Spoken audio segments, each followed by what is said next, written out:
What's up? Welcome to this week's episode of Invisible Walls, and on this edition, there will be Bloodworth, as Daniel Bloodworth is on the panel today. Also sitting alongside me, I have Ryan Stevens. Pleasure as always. Michael Damiani. Hey everyone. And Brooks Huber. Hey podcast people. So this is going to be a short and sweet episode. Unfortunately, we're kind of up against it. We were out all last week at a bunch of publisher events, so we don't have a whole lot of time to get this one done by publish day. So we're going to crank through tons of publisher events, all the games that we saw. Let's rock. Let's hit it.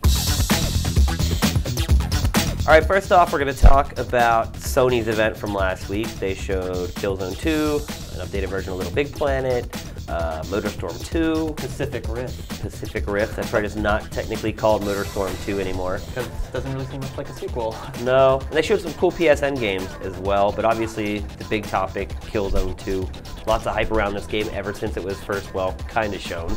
We've discovered at the end of the day that it really wasn't shown back at E3 2005. Ryan, you were there. What did you think of Killzone 2? Decent, but did not blow me away. And it's weird because the stuff we saw at E3, you know, was again gameplay, and that looked really good. And now here we're seeing it being demoed live, played live, and there's some impressive physics, but it's still a lot of stuff we've seen before. What's funny is how much stuff they're incorporating from like everything else, and who knows if it's a case of Me Too or like, you know, spontaneous ideas. But there's some, of course, there's a cover system, you know, peeking out and stuff like that. And then there was a little Army of Two moment, did you see, where the guy hoists you up? Buddy system? Yeah, I saw that. Yeah. I think that's maybe the game in a nutshell at this point, is that there's just no real hook. The 6-axis valve turning? Yeah, that was great. Also, the game didn't look as good as I thought it would look in person. I don't know if it was maybe the TVs or maybe it was because it was so bright in there, but... Well, it's interesting you say bright because the stuff we saw at E3 was kind of like a real dark nighttime stuff. And not that the stuff we saw at the Gamers Day was bright and sunny, but it was more of a daytime thing, and it just did not look as good. Yeah, I mean, when I said light, I meant the room we were in was really light, so there was some glare on the TVs. I don't know if that made it look a little more washed out, but it looks like the graphics have been toned down a little bit. I love the blood in that game, though. It's probably the best blood I've ever seen. Like, literally when people die, you see this patch, like, slowly spread. It'll, like, run down, like, indentations and things like that. That's cool.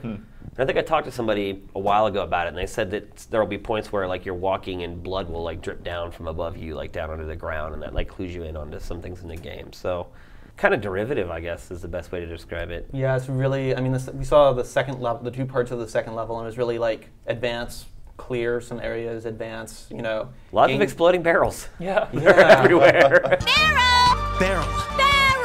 You're really happy to talk about the exploding barrels. Did you hear the whole happy accidents metaphor? It's like, okay, we've had exploding barrels since like Doom. I mean, in first-person shooters. Well, it does look like they're going to have a lot of multiplayer stuff. They weren't really willing to talk about it yet. So, you know, that's what really gives shooters legs. So we'll see if they can really nail that down. The other game was MotorStorm Pacific Rift. That does not look like the trailer. I think I will have to stand corrected on that one. They did not hit the target that was in that trailer, and in fact, they didn't even come close so far. Again, it's a 40% finished build. Yeah, it has. So we definitely need to give them a ton of leeway. But it didn't even look as good as the first game to me. No, I mean, the thing they were selling was you can go in the water to cool down your engine, and it's like that's cool, but you could do that in the first game. Could you? Yeah, if you drove through water, it cooled your engine down. Oh, the producer lady was saying like it was a new feature. And then she mentioned the lava, and the lava will like heat up your engine. Yeah, so it's like, well, I'm not going to drive in lava. Or like blow your engine up. I would avoid that. I played Super Mario Brothers, avoid the lava. Learned that. Yeah, that was in the last one. If you'd run through water, it would cool your engine down, or if you got air. So the whole game was like managing okay, there's some water, now I can really get on the turbo. Still fun though. Like I still enjoyed it. I drove with the monster truck because that's the new vehicle in the game. Yeah. I got a handle on that pretty quickly. Probably halfway through the first lap, I was pretty much steering it exactly where I wanted it to. Not much of a bump up over the original. Although I did notice they changed the car select screen, so you don't have to wait 30 seconds for each car to show up. They just went with like just JPEGs or whatever now to select cars instead of having the 3D models. We'll wait for the final version. Yeah, it's only 40% complete, so everything we say, take it with a grain of salt. They can change a lot of stuff. And Little Big Planet, you know, that's the other big game. Probably my favorite game at the event. Did you see the ice and the electricity? I and did, stuff? yeah. The ice stuff looks really cool because it doesn't necessarily kill you. And like they said, you can be like really slidey and stuff like that, so it could even be incorporated into like a level or something like that. Yeah, the one thing that he talked to me about, and I didn't see it because I spent so much time doing interviews, I didn't get to stand around and watch it being played all that much, was you can have races in the game and you can set the finish line wherever you want. And he said one of the guys that went in there was screwing with it, put the finish line on wheels. So that it was like this always changing finish line, and you're like trying to run and keep up with it, but it's just constantly going downhill. So awesome. Probably the best game at the event as far as I'm concerned. And it's going to come out this fall, he's hoping. I mean, Q4 is going to be so loaded with really good games. It's like if they need to take a few months to make that game as good as it should be, like I'm all for it. I just want to play Little Big Planet the way they want it to be played. So I'm cool with that. All right, next up we're going to talk about the Konami event. Obviously, Metal Gear Solid 4 was the big game there, but really the big announcement, so to speak, was Rock Revolution. Yeah, Revolution. The sad part is that everybody stole the idea from them, and then they sat back way too long. You think when Guitar Hero came out, they would have been like, okay, there's a market now, and then start working on Guitar Freaks to be the competitor to Guitar Hero. Instead, they've waited till Rock Band came out, and then they decided to jump into the fray with a game that looks far below. But what's crazy is when I was entering updating the database, you know who's developing it? It's not, I'm going to mispronounce this, it's not Bimani. Bimani. It's not Bimani. So they're not even using like the people they should be using. Well, in the interview they did say that it's been like a collaborative effort. They've worked with pretty much every team at Konami to make it happen. They had to work with like the DDR team and all those guys. I hope so. I mean, they said they worked with the Bimani guys, but still. It's like the drum kit is like 7 drum heads and they're all real small. And it's got that, it's not that coming at you view, it's just straight down. And the game looks tough. Like the guy from Konami demonstrating it on stage missed notes like left and right. I was like, if this guy can't play it, I sure the hell am not going to be able to play it. Oh, well, that's where the Selection? arcade fans always were, was that saying that Guitar Hero was too easy because they were used to Konami games, so. Yeah, what's The songs were all covers, no Popping original, music? no like Possible. master recordings, which stinks. No mic. No microphone, no singing. So what does it do to distinguish itself? Nothing. It's Nothing? basically drums and guitars, and that's it. So it's like they're coming to the party late, and they're coming with a crappy case of beer. Pretty much what it comes down to. Now, are they going to get in trouble with Gibson? They're coming with the Natty Bow. And then what else did they show? They show the new Silent Hill. Castlevania. Silent Hill 5 actually 5. looked pretty good. Looked like a Silent Hill game. Yeah. Good sound. Put Lot on of the fog? headphones. They tossed that filter over top of it to give it that grainy Silent Hill look, which I think was a smart move. Seems to be more human interactions, at least from the clips I saw. Yeah, it seems like there's a lot more humans in Silent Hill this time versus just you on your own with a bunch of freaks and like that one other person that you came there with that you need to like find or rescue or whatever. But it had its, lots of good scares. Even in the amount of stuff that I saw, like there were some scary moments. The demonstration they did showed some really cool scenes. It literally scared like everybody there. So I think they're on the right track. It's kind of scary that it's not being made by Konami internal, but Yeah, I don't know. I mean, it looks okay. I guess we still have to say it's early and have to watch it. The 'Cause, like, combat. in a post RE4 world. Like I still love survival horror games, but I still think you can like take it up a notch. yeah, I mean the combat still looked like an afterthought to me. Just get a crowbar and beat beat things with it until they die. That's pretty much how it You works. take little chunks out of them, though. And then they showed a new Castlevania, which Try not to sound too excited. I mean, I love the Castlevania games, but this one, Yeah. it's not really giving it. The, I'm just kind of getting over it at this point. It's like the last two for the DS were just too similar for me, and Yeah. I've been playing Castlevania since I was a wee lad. They didn't make any. They didn't give any information about the supposed Wii version. They're supposedly announcing pretty soon. He No. actually, in the interview that I did with Iga, he was basically saying there's no way I'm doing a Wii game. Really? It's like people ask me this all the time, and he's like, I don't want people to have to stand there and keep whipping their Wii remote around. But then, did he whip his actual whip? And He did have a whip in his hand. And it was funny, too, because at the end of the event, like, I've always wondered if, like, his hat and his whole thing is just a shtick or, like, a costume. And then at the end of the event, like, as soon as it ended, like, he took off his hat. It's like, no! The illusion. That's really you! Well, the big thing is it's the first time a female character's been the lead. And does that really change anything? There's like a new glyph system, but it's the same thing. It's like you just get these crazy weapons that you can use that take up the whole screen. I was just upset when they showed the map, like where you could select where you wanted to go, because that's what I hated in Portrait of Ruin, having like the little sub areas. I'd rather just have a big ass castle than little individual segments. I agree. And then whole lots of DDR at the event. Yeah. I think that presentation lasted Still about. selling with those new versions or what? Yeah. There's a new PS2 one. Dude, Every 360 platform, one, pretty yeah. much. That's the cockroach of the industry. You just can't kill it. At least they didn't have any Yu-Gi-Oh presentations at this one. Konami press conferences in the past, they go on about Yu-Gi-Oh for like 40 minutes. This time they spared us. Instead, I think they replaced it with all the DDR stuff. We also went to a Microsoft event, last but not least, where they showed BanjoKazooie Nuts and Bolts, the game I was so excited for. You were so excited for it? I was. What happened? They took out the flip-flap jump with put in wheels and stuff. But they got vehicles now. Come Do on. they have Mumbo Jumbo in it? Yeah, but he's like he's just the parts guy. He's like an auto He's like the mechanic. Jay's like an I'll change your oil. He's a junkyard dog now. Well, his magic now is apparently putting the cars together for you. Okay. Dude, what the hell? Yeah. I talked to the Rare guys for probably like an hour and a half after the event was over, just like shooting the shit with them, and like they still didn't manage to convince me that they made the right choice here. Like, I mean, I like the concept. Okay, you've replaced these platforming moves with something else. That's okay. Mm-hmm. The problem is when you try to do the platforming with these cars, it's just clunky and awkward and like. Well, aren't some of the automobiles like huge? Yeah, I they're mean, massive. Yeah, it's not like finesse. It's I mean, just like, literally- the building looks cool, but I mean, like the driving platforming, I'm not really sure how I feel about that. What did they do with that year and a half of production then? They had to retain some of it. Year and a though. half, my ass. When did BanjoKazooie come out? It's like 8 years ago. No, but they were building the new one. They had a year and a half and they were working on it, and they wanted it to be, like you said, a new revamped version. And then they scrapped that, included all these vehicles, and started taking this whole new approach. They just said that they didn't want to make the same game. That's all they would say. Well, I hope I'll be able to take off my Xbox 360 hard drive and somehow fit the old N64 cartridge on there and unlock some shit. The old stop and swap. I'm still waiting to unlock that f***ing level. Well, it is unlocked. I never got it open. Yeah, it works. But my God, they just destroyed my teenage years.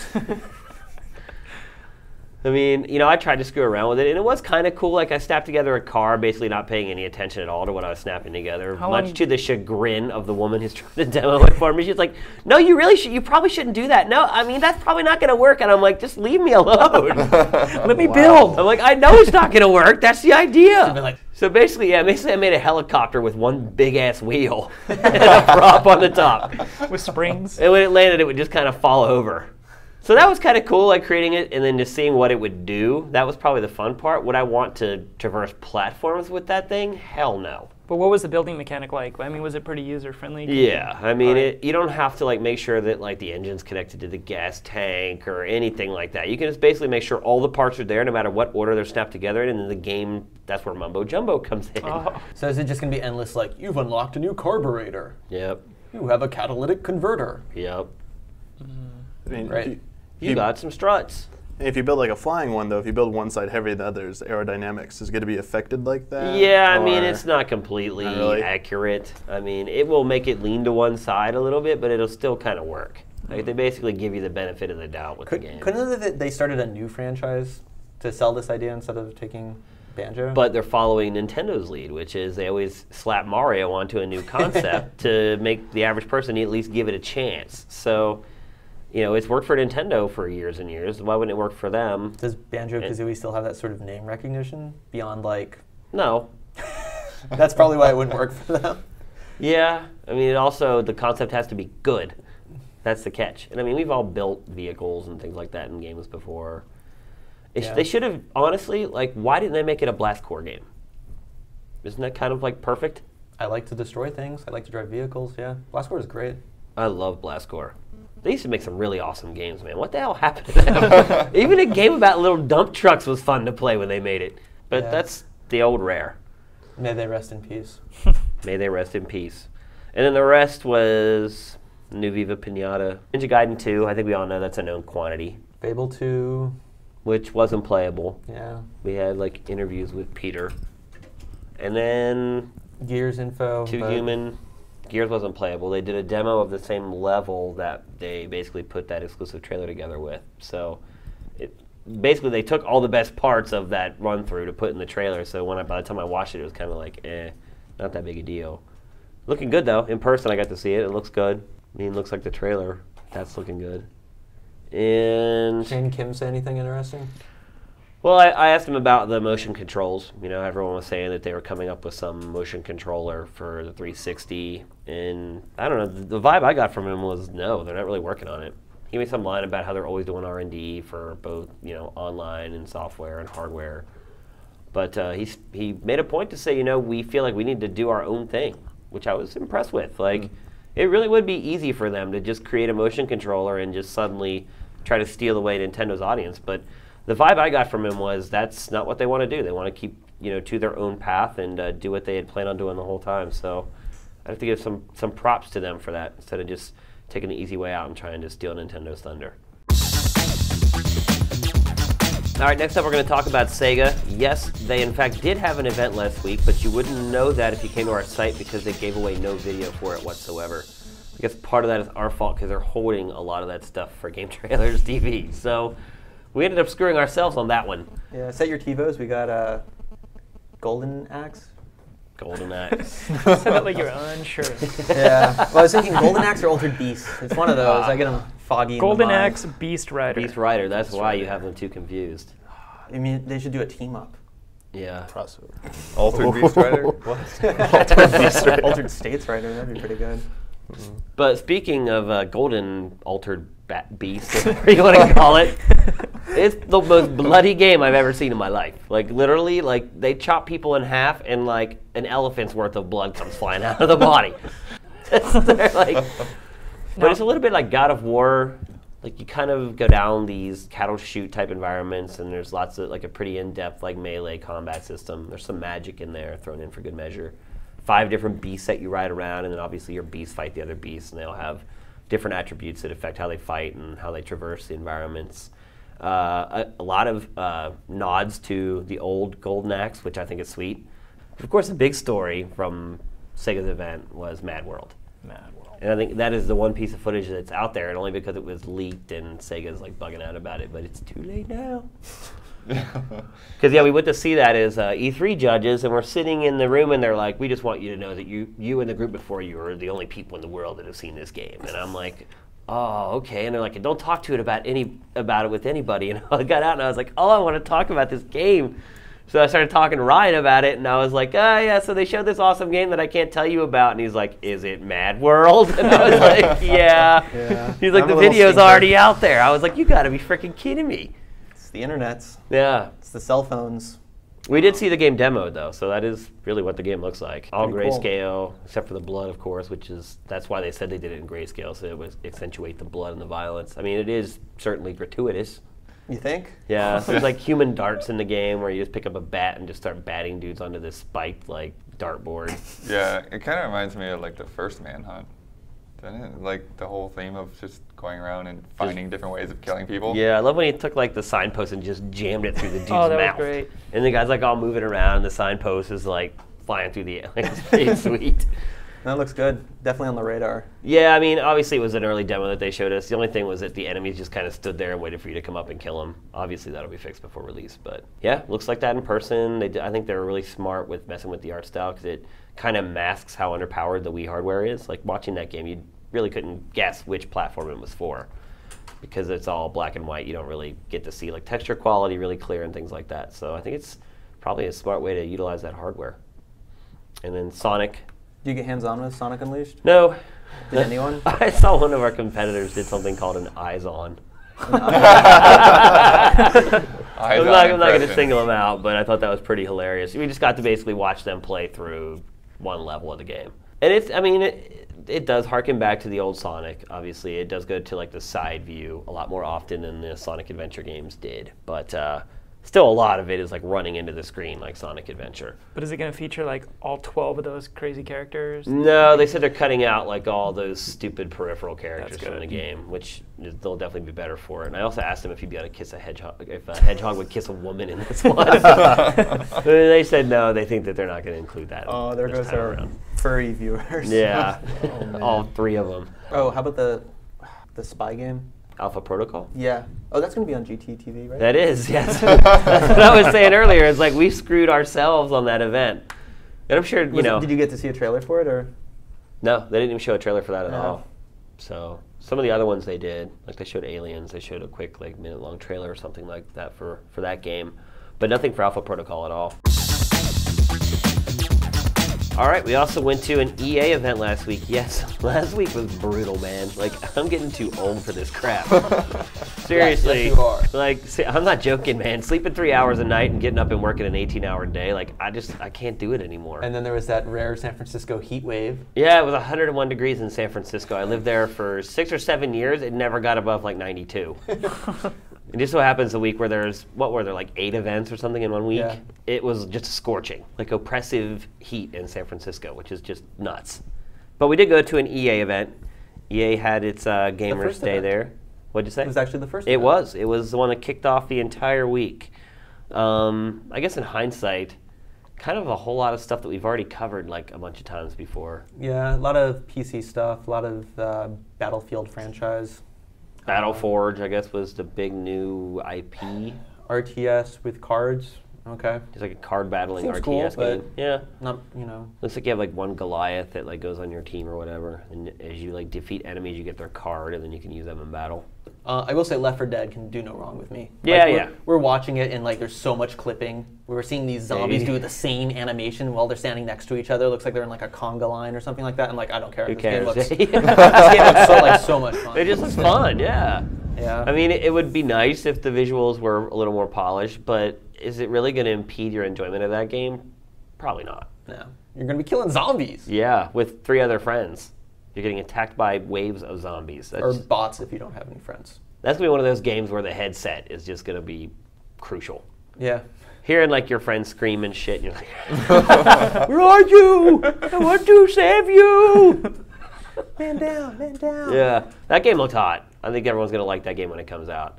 The Bad Company is pretty much what you expect it to be. And Battlefield Heroes, I didn't really get a good feel for because the people playing there, it was like the first time I played the game, and I think they had the servers hooked up with like the developers, and they were just like, developers were just destroying the journalists. Well, it's free.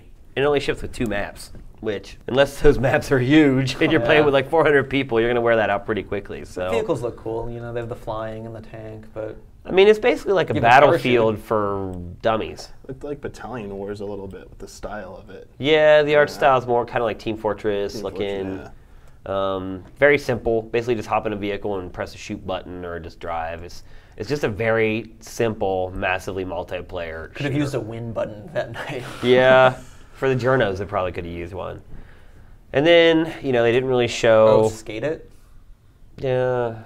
No one really cares. We're like, oh, we got to get this up. New game, doing all this crazy stuff. No one cares. Well, it's another one of those hindsight games where they're like, man, we probably should have done this when we put the game out in the first place, done a Wii version. But it's like everybody keeps counting the Wii out, and everyone thinks that like suddenly like their sales are going to end one day. I mean, look at these third-party publishers. They're not making any games for the Wii. It's like they just keep waiting for the next day to come. Okay, the Wii was just blown off the face of the earth. It doesn't exist anymore.